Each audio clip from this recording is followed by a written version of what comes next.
She stopped knocking, and the avoidant finally noticed the door was closed. Let me tell you a story not of endings, but of revelations. She knocked softly at first, thoughtfully, respectfully. She reached out, left space, tried to understand, tried to meet him where he was. She was patient, more patient than most would have been. But the door never opened, and still she stayed. Sometimes she waited. Other times she wrote a letter, made a call, sent a text. Always with hope that maybe this time he'd answer. And then one day she didn't knock. She didn't storm off. She didn't beg. She didn't slam anything on her way out. She just stopped. And that's when he noticed, not her absence, not even her silence. He noticed the loss of his power to delay. Because for so long he thought the door would always be knocked on. That no matter how long he ignored it, she'd be there persistent, loving, forgiving. He thought time was his shield. That as long as he kept the connection undefined, he wouldn't have to lose her or risk intimacy. But the moment she walked away, he realized she wasn't the one who was afraid of connection. She was brave enough to want it, brave enough to try. He wasn't avoiding her. He was avoiding himself, his vulnerability, his fears, his own heart. And when she stopped knocking, the silence didn't soothe him anymore. It echoed. It shouted. It reminded him of the love he kept at a distance because he didn't know how to accept it. But by then, the door wasn't just closed, it was locked.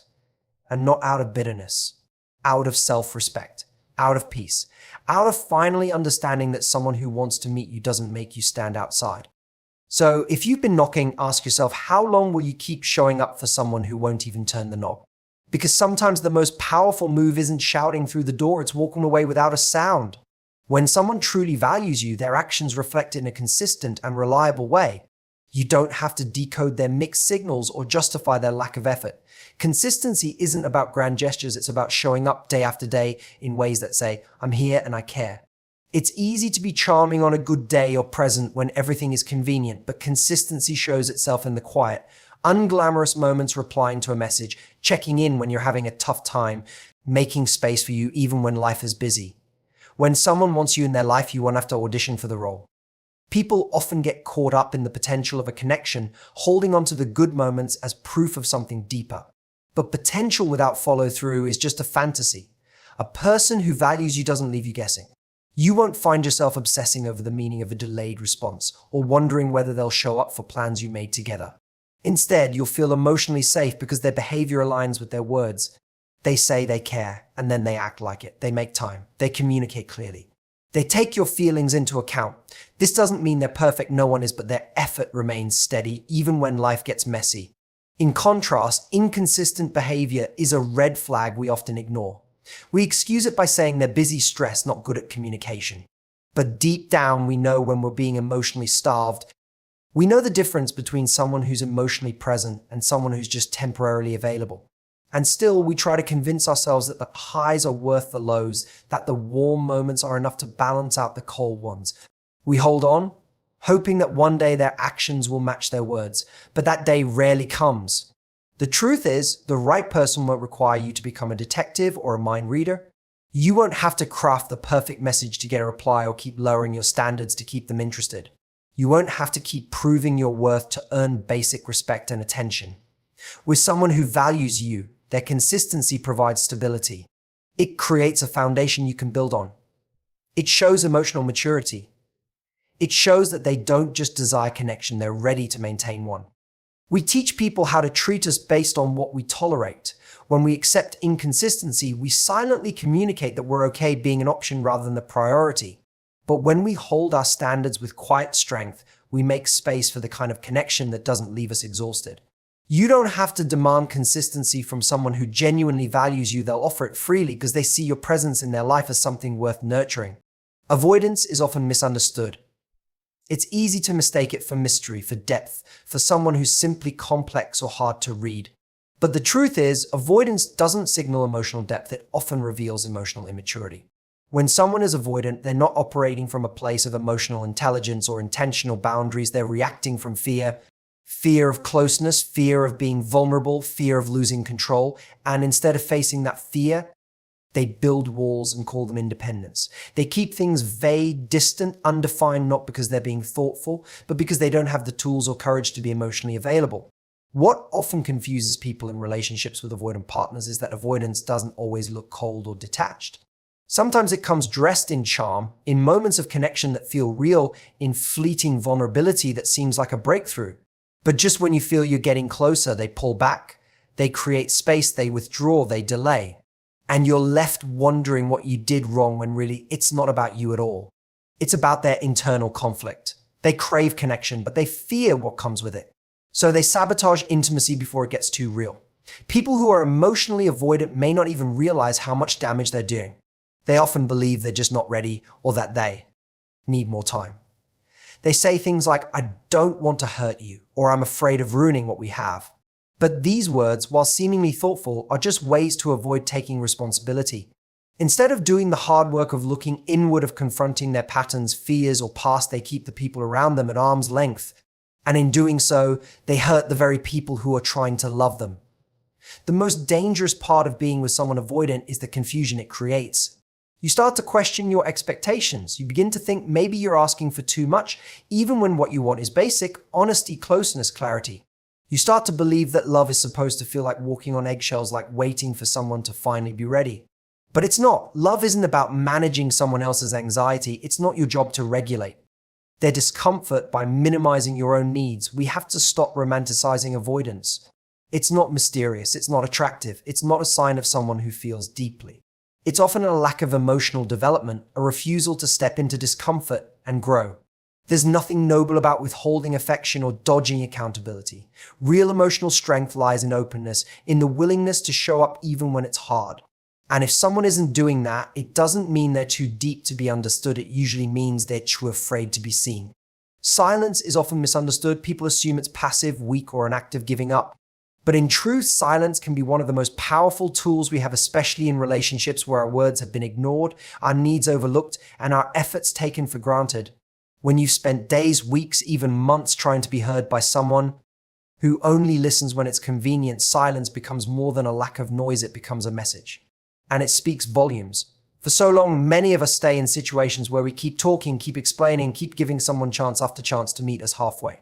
We overcommunicate, hoping the other person will finally understand what we need or recognize what they're doing. We exhaust ourselves trying to be clear, reasonable, patient. But when someone isn't ready or willing to listen, no amount of words will change the outcome. At some point, silence becomes the only language left that still has weight. Choosing silence doesn't mean you don't care. It means you finally care enough about yourself to stop begging for scraps of attention. It means you've realized that repeating yourself won't create change, it only drains you. Silence is not about punishment. It's about protection. It's a boundary. It says, "I've said everything I can say. I've shown up and now I'm stepping back." And when that silence comes after consistency, effort, and compassion, it becomes a turning point. For the avoidant, the distant, or the emotionally unavailable, silence from the person who always reached out feels different. It doesn't feel like peace, it feels like loss. They may not notice your presence, but they will notice your absence. They may not respond when you express your needs, but they will feel the shift when you stop trying. And that shift often creates the very clarity they never had while you were still speaking. Silence takes away their comfort. It disrupts their control. It reveals the imbalance they benefited from but refused to admit. In the space your silence creates, two things happen. First, you reclaim your power. You stop leaking energy into someone who wasn't receiving it with respect. Second, you allow the other person to sit with themselves, to sit with what they've done or not done, with what they've pushed away. Without you there to soften it, explain it, or chase them into emotional responsibility, they're left to confront their own behavior. Silence is often feared by those who don't want to face the truth, but it's a truth teller. It clarifies everything, exposes intentions, it reveals priorities, and it sets a new tone, not one of desperation or anger, but of dignity. Because silence doesn't beg, it doesn't plead, it doesn't negotiate with inconsistency. It simply says, "I've done my part, now I'm choosing peace over noise." And sometimes that silence speaks louder than any words ever could. There's a difference between being patient and putting your life on hold for someone who won't meet you where you are. Wanting a connection is human, hoping for someone to change is understandable, but staying in a space where your needs are consistently unmet starts to chip away at your self-worth. We don't always realize it when it's happening. We tell ourselves we're being loyal, flexible, understanding, We convince ourselves that if we hold on just a little longer, they'll come around, become more available, be ready to give us what we've been waiting for. But love that constantly asks you to wait in uncertainty becomes a love that teaches you to doubt your own value. The longer you stay in a dynamic where someone is unsure about you, the more likely you are to become unsure about yourself. You start to internalize their inconsistency as a reflection of your own worth. You start asking the wrong questions, what else can I do, instead of why am I still here? You start measuring love by how much discomfort you can endure instead of how safe and seen you feel in someone's presence. And that's the trap. That's where self-worth gets tangled in someone else's indecision. Someone who truly wants to be with you won't leave you hanging in emotional limbo. They won't use not being ready as a way to keep you close without committing. They won't expect you to wait without making changes. Emotional maturity shows up through clarity, through consistent effort, through the understanding that your time, your heart, and your energy are valuable and not something to be strung along for convenience. When you value yourself, you stop over-explaining your needs and start recognizing when they're simply not being honored. It takes strength to acknowledge when someone is not choosing you fully. It takes courage to admit that love alone isn't enough without action, without effort, without reciprocity. And it takes deep self-respect to walk away from something that feels familiar but not fulfilling. The truth is, your peace matters more than their potential. Your stability matters more than their confusion. You deserve someone who doesn't make you wonder how they feel about you. You deserve someone who doesn't need endless time to decide if you're worth it. There's nothing romantic about waiting indefinitely. There's nothing noble about putting your life on pause for someone else's emotional delays.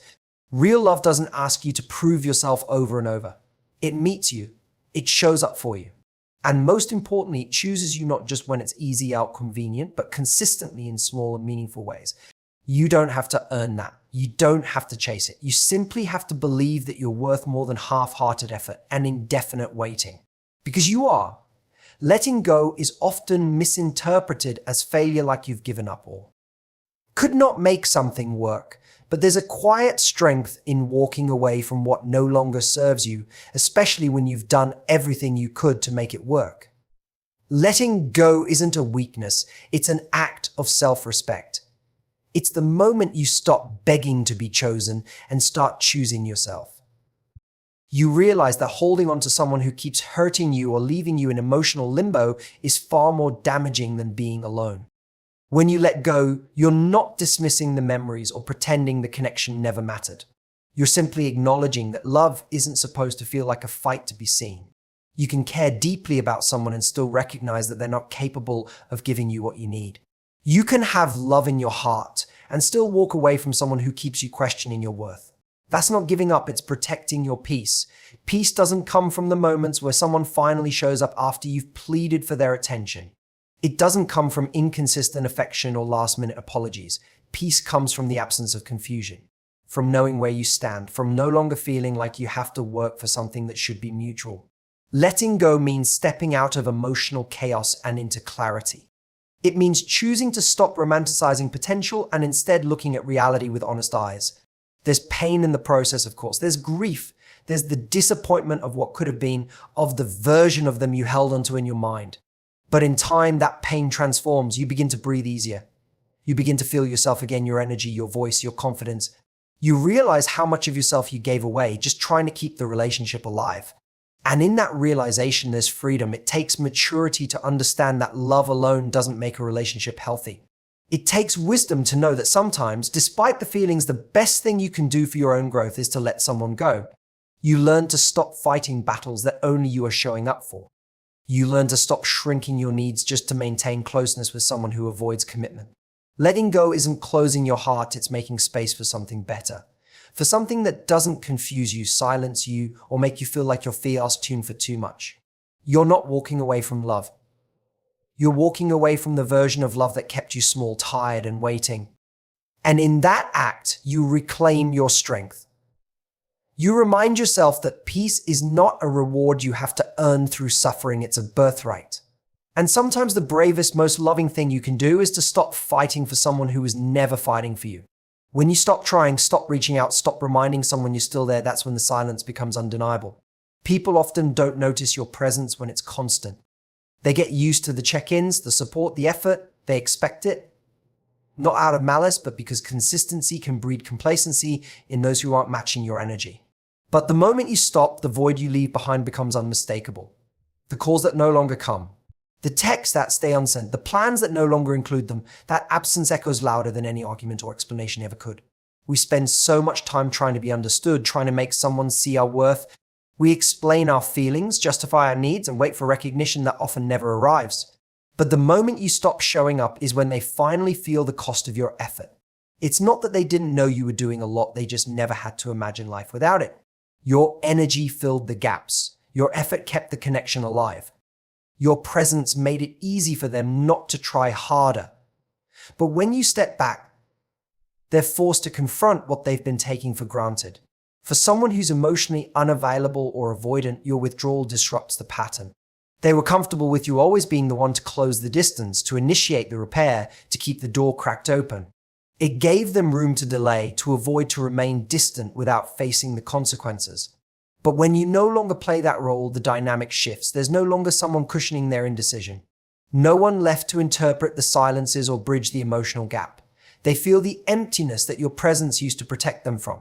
It's not about playing games or withholding love. It's about reclaiming your energy and recognizing that overextending yourself for someone who won't meet you halfway is a form of self-abandonment.